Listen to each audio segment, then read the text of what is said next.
நள்ளிரில் நட்டம் பயின்று ஆடும் நாதனே அப்படின்னு சொல்லும் பொழுது அந்த நடனமானது நமக்கு தெரியணும், அப்படியே உருவகப்படுத்தணும். அப்படி அந்த உருவகப்படுத்தி நீங்க பாடுறீங்க, தொடர்ந்து அதை உணர்ந்து பாடுறீங்க அப்படிங்கும் போது அப்ப வருகின்ற அன்பு, அந்த இறைவன் மீது வருகின்ற அன்பிற்கு ஈடு இணை இந்த உலகத்தில் எதுவுமே இல்லை. நம்ம தமிழ்ல எழுதப்பட்ட எல்லா நூல்களும், அதாவது இந்த ஆன்மீகம் ரீதியாக எழுதப்பட்ட எல்லா நூல்களும் அன்பை அடிப்படையாக கொண்டவை. மனித குலத்திற்கு எது தேவை அப்படின்ட்டு எல்லா பெரியவர்களும் குறிப்பிடுகிறார்கள் என்றால், அன்பு அப்படிங்கிற ஒரு விஷயம் உனக்குள் எவ்வளவு அதிகமாக இருக்கிறதோ அந்த அளவுக்கு உன்னால் இறைவனை உணர முடியும் அப்படிங்கிறத அடிப்படையாக கொண்டுதான் எல்லா ஞானிகளும் எல்லா பெரியோர்களும் குறிப்பிடுகிறார்கள்.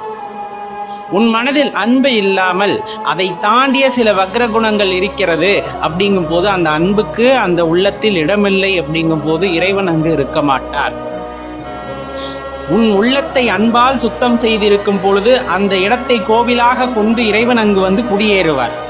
மாறாக உன் உள்ளத்தில் கர்வமானது குடிகொண்டிருக்கிறது அப்படிங்கும் போது அங்கு அன்பு அடிபட்டு போகிறது. அங்கு இறைவன் ஏற்கனவே இருந்தாலும் அந்த இடத்திலிருந்து அவர் வெளியேறி விடுவார் அப்படிங்கிறதையும் தெரிஞ்சுக்கங்க. ஒரு உள்ளத்தில் அன்பு அதிகமா இருக்கணும், கர்வம் இருக்கவே கூடாது. நீ எந்த உயர்ந்த நிலைக்கு போனாலும் அது அப்பன் கொடுத்த நிலை அப்படிங்கிறதுல இருந்து எந்த எல்லளவும் சிறிதும் நீங்க மாற்றி பார்த்து விடக்கூடாது.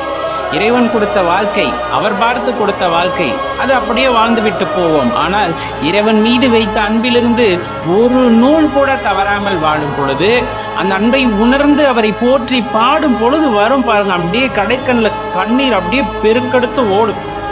உணர்ந்து பாடும் பொழுது மலர்களை சூடியவனே அப்படின்ட்டு சொல்லும் பொழுதும் சரி, கங்கையை தலையில் அழிந்தவரே அப்படின்னு சொல்லும் பொழுதும் சரி, பிறைநிலவு அடைந்த வேந்தா அப்படின்னு சொல்லும் போதும் சரி, நீங்க என்ன வார்த்தையை போட்டு அவரை பாடினாலும் அதை உணர்ந்து பாடும் பொழுது உங்களை அறியாமல் உங்களுக்குள் அன்பு பெருக்கெடுத்து ஓடும் பொழுது, அந்த பெருக்கெடுத்து ஓடும் அன்பானது கடைக்கண்களில் நீராக பெருகும் பொழுது அந்த உண்மையான அன்பை உங்களால் அனுபவிக்க முடியும்.